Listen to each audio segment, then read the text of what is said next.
జై హో బీసీ అనేటువంటి కార్యక్రమం గత 4 రోజుల బట్టి ప్రారంభమవుతున్నప్పటికీ రాష్ట్ర పార్టీ ఆదేశాల మేరకు జిల్లా పరిషత్ దగ్గర ఉన్నటువంటి ఒక కమ్యూనిటీ హాల్లో జై హో బీసీ అనే కార్యక్రమం ప్రారంభమవుతుంది. ఇది అఫీషియల్గా జిల్లా పార్టీ రాష్ట్ర పార్టీలో ఉన్నటువంటి ముఖ్య నేతలందరూ పాల్గొని ప్రజలకు ఒక సందేశం ఇవ్వాలి.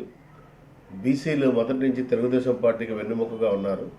ఆ బీసీలకి రాజ్యాధికారం ఇవ్వడంలో తెలుగుదేశం పార్టీ గతంలో ఏ విధంగా ప్రవర్తించింది, భవిష్యత్తులో ఇంకెన్ని విధాలుగా బీసీలకు న్యాయం చేస్తుంది అనేటువంటి విషయాల్ని చర్చించుకొని ఒక సందేశం ఇవ్వాలనే ఒక ఉద్దేశంతో, ముఖ్యంగా ఏంటంటే రాబోయే రోజుల్లో బీసీలకి ఏ విధంగా చట్టం చేయాలి, బీసీ సప్లాన్ ద్వారాగా ఎన్ని వేల కోట్ల రూపాయలు పంచాలి, అదేవిధంగా బీసీ కార్పొరేషన్ కుల సంఘాలకు ఇచ్చినటువంటి ఇప్పటికే మనం అంటే తెలుగుదేశం పార్టీ హయాంలో 56 కులాలకి బీసీ కార్పొరేషన్ ఇచ్చి కుల సంఘం కార్పొరేషన్ ఇచ్చి బీసీ కార్పొరేషన్ ద్వారా వారికి స్వయం ప్రతిపదిక మీద వాళ్ళ కులానికి వాళ్ళు న్యాయం జరిగేటట్టు చేసినటువంటి జీవో ఏదైతే ఉందో జీవో నెంబర్ 85 దాన్ని మళ్ళీ పునరుద్ధరించి ఎవరికి మట్టుకు వాళ్ళు స్వయం ప్రతిపదిక మీద వాళ్ళకి కులానికి న్యాయం జరిగే విధంగా ఒక రూపకల్పన చేయాలి అనేటువంటి మా అధినాయకుడు ఆలోచనని ప్రజల్లోకి తీసుకెళ్లాలని. ఇప్పుడు ఉన్నాయి చిన్న చిన్న కులాలు. విశ్వబ్రాహ్మణ కులంలో సుమారు ఆంధ్రప్రదేశ్లో సుమారు 17-18 లక్షల మంది ఆంధ్రప్రదేశ్లో ఉన్నారు, తెలంగాణ కాక. అదేవిధంగా నాయి బ్రాహ్మణులు సుమారు 13-14 లక్షలు ఉన్నారు. అదేవిధంగా రజకులు సుమారు మాతో చెరు సమానంగా ఉన్నారు, అంటే 18-20 లక్షల పైచిలకు.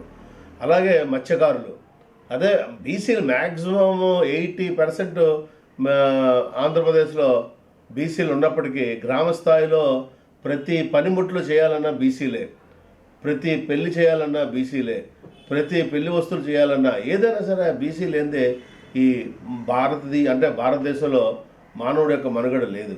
అది ప్రతి రాజకీయ పార్టీలు ఇప్పుడు బీసీ జపం చేస్తున్నాయి. కొత్తగా వచ్చిన రాజకీయ పార్టీలు దొంగ జపం, కొంగ జపం, బీసీలకు వల ఇయ్యాలి అనేటువంటి ఒక జపం చేసి గతంలో లేనిపోని హామీలు ఇచ్చి వాళ్ళందరినీ కూడా వలలో వేసుకొని ఏ విధంగా వాళ్ళని హింసించి వాళ్ళని అణగదొక్కాలి అనేటువంటి ఒక ఏదైతే ఉన్నదో అది సత్యాన్ని గ్రహించారు ఈనాడు బీసీలు. కనుక బీసీలందరూ కూడా తెలుగుదేశం పార్టీ ఉన్నారు. చిన్న ఉదాహరణ చెప్తా. సుమారు 430 సంవత్సరాల కిందటే శ్రీ విరాట్ పోతులూరు వీరబ్రహ్మేంద్ర స్వాముల వారు బీసీలు కానీ ఎస్సీలు కానీ ఎస్టీలు కానీ ఏందరినీ కూడా మైనార్టీని కూడా హక్కును చేర్చుకొని సామాజిక న్యాయం అంటే ఏమిటో చూపించినటువంటి మహానుభావుడు శ్రీ వీరబ్రహ్మేంద్ర స్వాముల వారు.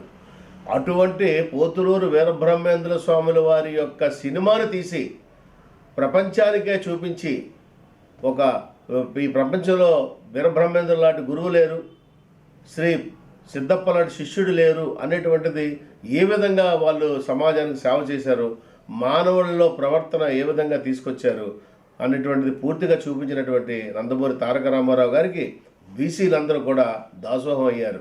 ఆనాటి నుండే ముఖ్యంగా మా విశ్వబ్రాహ్మణ కులం పూర్తిగా ఆయన వెనువెంటే ఉంటూ తెలుగుదేశం పార్టీ స్థాపించిన తర్వాత ఇంచుమించు ఉభయ తెలుగు రాష్ట్రాల్లో కూడా 75-80% తెలుగుదేశం పార్టీతోటే ముడిపడి ఉన్నాం.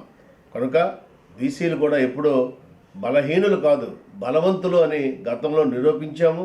ప్రస్తుతం కూడా రాబోయే రోజుల్లో బ్రహ్మాండంగా తెలుగుదేశం పార్టీని అధికారంలో తీసుకొచ్చి బీసీ చట్ట సవరణలు చేస్తామని చేసి మాట ఇచ్చారు.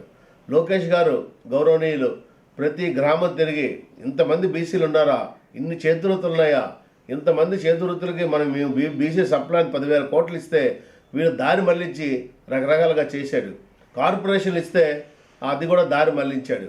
కేవలం కుర్చీలకే పరిమితమైనటువంటి చైర్మన్లు డైరెక్టర్లు కూడా ఎందుకో పనికిరాని కింద వాళ్ళు చేశాడు. ఎమ్మెల్యేలు పనికిరాని కింద చేశాడు. ఎంపీటీసీలని జడ్పీటీసీలని ఈ విధంగా రాజ్యాంగ వ్యవస్థలన్నింటి కూడా నిర్వీర్యం చేసి వాళ్ళని స్వయంగా పని చేసుకోండి. ఆఖరి నిన్న కాక మొన్న ఒక బీసీ ఎంపీ తనంతట తను స్వచ్ఛందంగా బయటకు వచ్చాడు. ఇది నేను ఒక 10% కూడా న్యాయం చేయలేను, ఇంకా నేను చేయలేనేమో ఈ వైసీపీలో ఉంటే బయటకు వచ్చి స్వతంత్రంగా మా వాళ్ళకి చేస్తానని ఆ డాక్టర్ గారు మన కనిగిరి చెక్క నుంచి వారు చెప్పారు. ఈ విధంగా బీసీలు ఎంత అన్యాయంగా ఇదవుతున్నారు. వాళ్ళ కోసం మ్యాక్సిమమ్ మేము ఏదైతే తెలుగుదేశం పార్టీ నందమూరి తారక రామారావు గారు పెట్టినప్పటి నుంచి అంటుపెట్టి ఉన్నారు కనుక వాళ్ళకి పూర్తిగా న్యాయం చేయాలి కనుక మా అధినాయకుడు అయినటువంటి నారా చంద్రబాబు నాయుడు గారు బ్రహ్మాండమైనటువంటి ప్రణాళిక రూపొందించారు. రాబోయే రోజుల్లో ఆ బీసీలకి పరిపూర్ణమైనటువంటి న్యాయం చేస్తామని ఇందుమూలంగా తెలియజేస్తాను. బీసీలకు రాజ్యాధికారం ఇచ్చినటువంటి ఘనత తెలుగుదేశం పార్టీది. బీసీలు పలానాది కావాలి అని ఈనాడు అడగలేదు.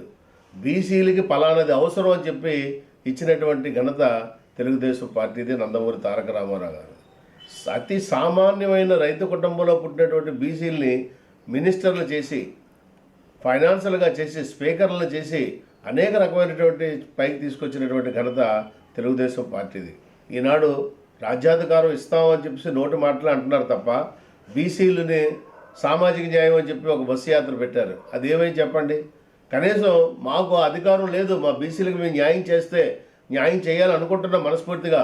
ఒక రోడ్లు వేయాలనుకుంటున్నాం, లేదంటే ఒక బీసీ కార్పొరేషన్ ద్వారా అప్పులు ఇవ్వాలనుకుంటున్నాం, లేదనుకుంటే పిల్లలకు విద్యార్థి విద్య ఇవ్వాలనుకుంటున్నాం, ఇవ్వలేకపోతున్నాం. అక్కడ బటన్ నొక్కితే కానీ ఇక్కడ రాకుంటున్నాయి. అలాంటప్పుడు మేము ఎందుకు ఇక్కడ ఉండని చెప్పి వాళ్ళు పశ్చాత్తాప పడుతున్నారు. వాళ్ళు ఈరోజు బీసీ జపం చేస్తున్నారు. అంచేత ఇది కళ్ళబొల్లి మాటలన్నీ కూడా కొన్నాళ్ళే. అబద్ధం అనేది అప్పుడే మెరుస్తుంది, నిజం అనేది శాశ్వతంగా ఉంటుంది. అబద్ధం ఆడి ఇన్నాళ్ళు కూడా వాళ్ళు అధికారంలోకి వచ్చారు. ఇప్పుడు అది ఎవరు నమ్మే స్థితిలో లేరు. గట్టిగా మేము చెప్తున్నాం, తెలుగుదేశం పార్టీ పూర్వ వైభవం 1982-83లో ఏ విధమైనటువంటి ప్రపంచం వచ్చిందో అదే విధమైన ప్రపంచం బీసీల ద్వారా రాజ్యాధికారం, బీసీలకు రాజ్యాధికారం ఇవ్వడానికి అన్ని విధాలుగా వాతావరణం కనిపిస్తుంది, కళ్ళ ముందే కనిపిస్తుంది. అందుకోసం ఇంకా ఎవరు ఎన్ని కళ్ళబొల్లి మాటలు మాట్లాడినా బీసీలకు కూడా కొంత వ్యత్యాసం చూపించి వాళ్ళు తగులు పెట్టి జయిద్దాం చూస్తున్నారు.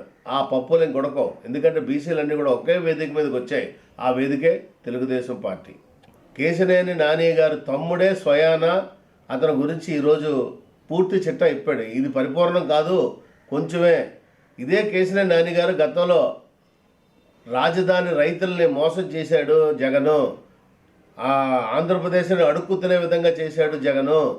ఈ జగను సామాన్యుడు కాదు, చాలా ప్రమాదకరమైన వ్యక్తి అని చెప్పినటువంటి కేశినేని నాని గారు ఈనాడు చంద్రబాబు నాయుడు గురించి మాట్లాడే హక్కు కానీ అర్హత కానీ ఏమైనా ఆయనకున్నదా?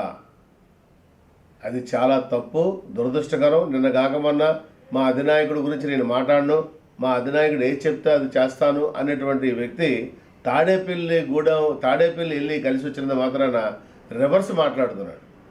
అంతకుముందు ఎంతోమంది నాయకులు చంద్రబాబు నాయుడు గురించి మాట్లాడారు, వాళ్ళందరూ కూడా మామూలే, వాళ్ళని ఎవరు పట్టించుకోవట్లేదు. అలాగే అదే రీతిలో అదే కోవలో ఈయన కూడా కేశినేని నాని కూడా వస్తారని అనుకుంటున్నాను.